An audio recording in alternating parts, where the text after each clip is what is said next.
Welcome to our Products and Services webinar. So we're very happy to announce that our new Products and Services module will be available this month to add into your system. Now the purpose of this session is to give you a good tour around it to see if you feel it would be a good addition to your system. Now the intention behind the Products and Services module is that it will allow you to promote and sell your products and services alongside your courses.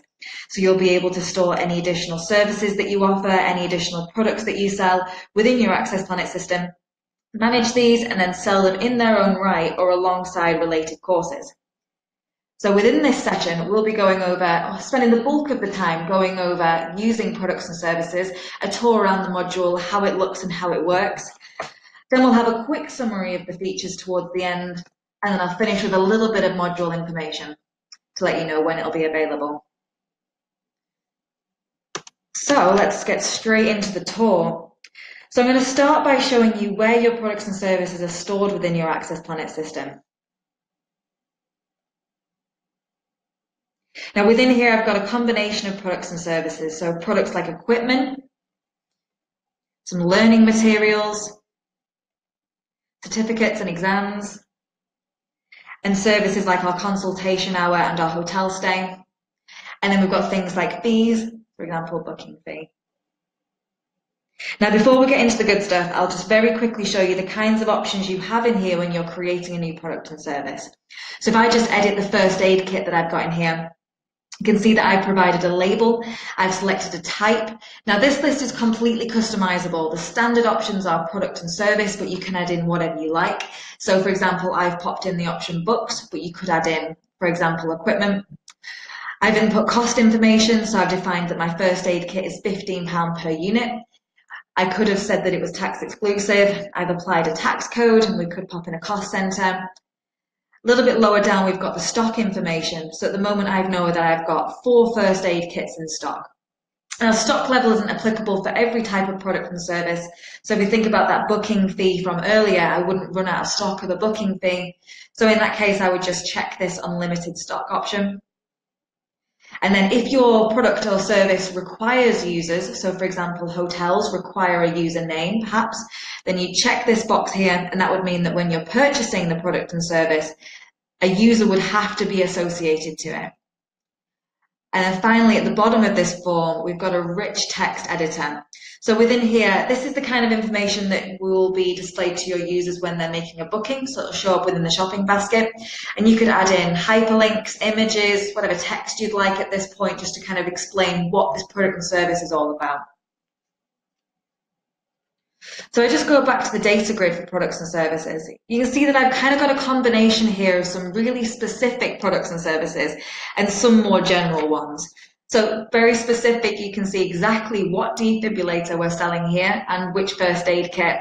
Whereas a bit more vague, a bit more generic, we've got a hotel stay here. Now, if you plan to sell your products and services directly from the data grid, so if I right click, you can see we can add this straight to our basket, then it's worthwhile making them really specific at this point. You know, put in that description, put in a specific label. Whereas if your products and service will be always purchased alongside a course, you can afford to be a little bit more vague at this point. Because when you associate your products and services with courses, you can provide overrides on the label, overrides on the description, and overrides on the cost. So I can just say this is a textbook, and then when it comes to my actual course, I can specify the name of the book for that course.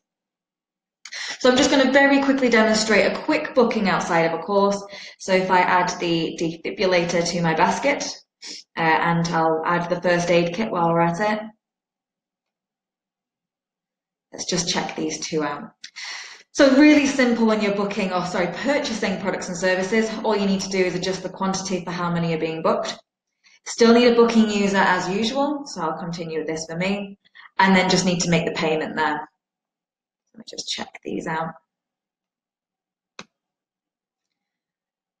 There, we can see these two have both been invoiced together there. Okay, now we've run over how we can really simply sell a product on its own. Let's move on to associating those products to our course templates. Now you can associate your products and services directly to the individual courses that you're running, but as with most course settings, you can save yourself a lot of time by doing the bulk of the work on the course templates. So if we have a look at this a brilliant course. There's a few products and services set up here ready as an example. So this A Brilliant course has a mandatory booking fee. It has an optional textbook that's been renamed to A Brilliant Book.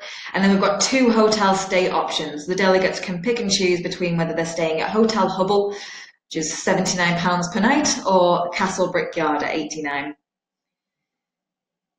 Now there's a few options when you're associating your products and services to your courses.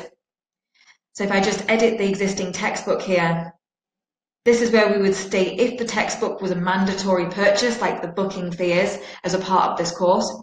This is where we stipulate the kind of alias override label. So instead of being called textbook, when people are booking, they'll see that they're actually purchasing a brilliant book instead. We've got the cost override here, and then we have the description. Okay, so I've got my course template ready to go. I'm ready to schedule a course for this now.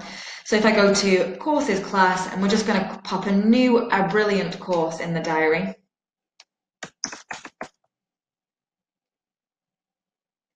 We'll have that running, let's see, the 3rd of July. Lovely. Okay, now when I hit save, what we'll see is that our products and services have been inherited down from the course template. So from here, for my particular course date, I can make more overrides. So if this particular course date, the booking fee was £2 instead of £1.50, or instead of a brilliant book, it was a brilliant book version 2, I could make my changes. You can add in additional products and services at this point as well. But I'm just going to make this course a little bit simpler, and I'm going to take out my 2 hotel stays. So we'll get rid of those. So I'm left on this course with my mandatory booking fee and a brilliant book.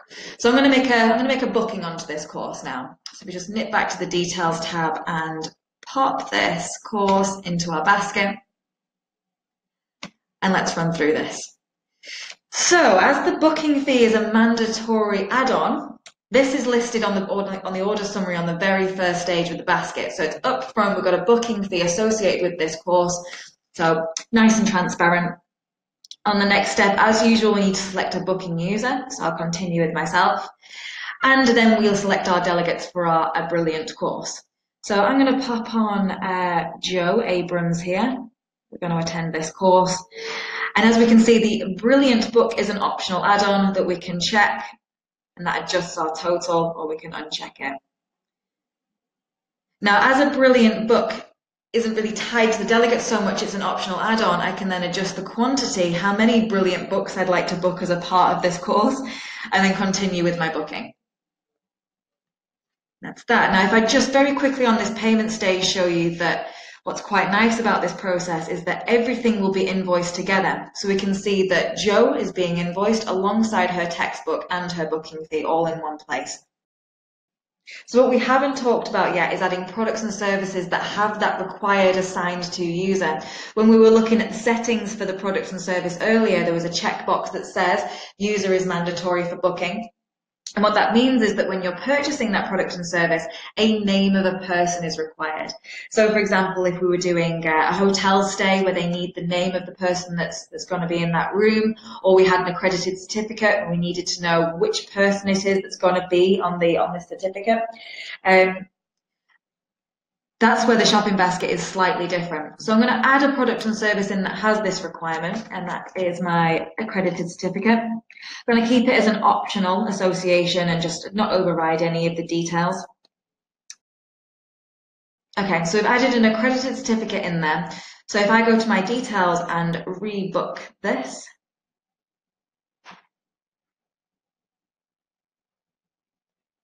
just move straight along to the delegate stage. We'll get Jo selected again as our delegate. And now we can see the difference when we add a Brilliant book compared to when we add an accredited certificate. So at this point, I'm now required to stipulate which delegate that I'm booking is going to be having this accredited certificate. And if I tried to move along to the next step, it would warn me that I need to select that delegate or deselect the item. So we'll select Jo, click Next, and we'll complete our booking. Okay, there we have it. So we've booked a brilliant course. Jo's going to be attending. She's going to have the textbook. We've got the mandatory booking fee and the accredited certificate associated. So that's our booking complete. So we've gone over quite a few booking options there, but we haven't talked about yet is how we manage the purchases retrospectively. So we've had the purchases come in. What happens next? Now there's a couple of ways that you can manage the purchases within the system. So I'll start off with the more simple route. If we go to the products and service data grid, you might have spotted earlier that you can get to the purchases directly from the product and service.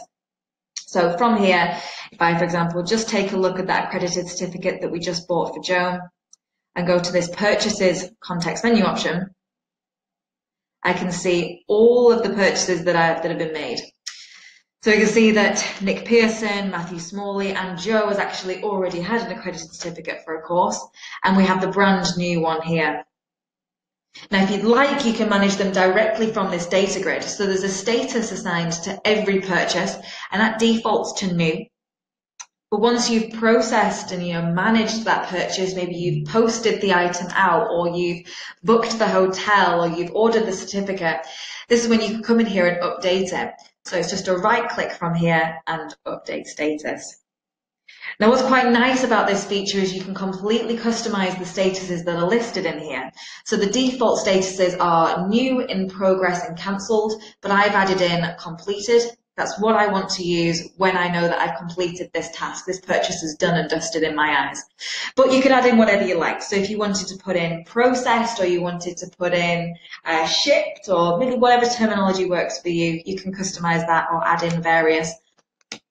So I'll save and close, and that's my accredited certificate sorted. So that's one way you can manage your purchases. Personally, I actually prefer working from a task list. So what I've set up in the background, so under the hood, are a bunch of tasks that will automatically generate for me via workflows when a purchase is made.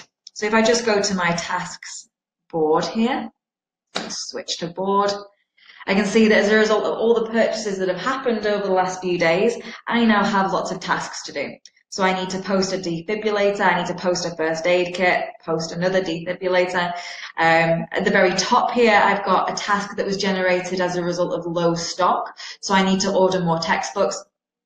And you can customize within your workflows, you can completely define what it is that is input into the description of these tasks so that it makes the most sense for your team. So, for example, quite a simple one. When I've run out of stock for textbook, I've now got just a link to the stock website. A little bit more interesting with my post defibrillator task. If I click on that, a little bit lower down, we can see who it's for, how many were purchased, and have a look at the invoice. So quite a few kind of shortcuts there. And then once I've managed my task, I then just drag and drop it as usual into the completed column. So I know that that's done. I've posted that defibrillator.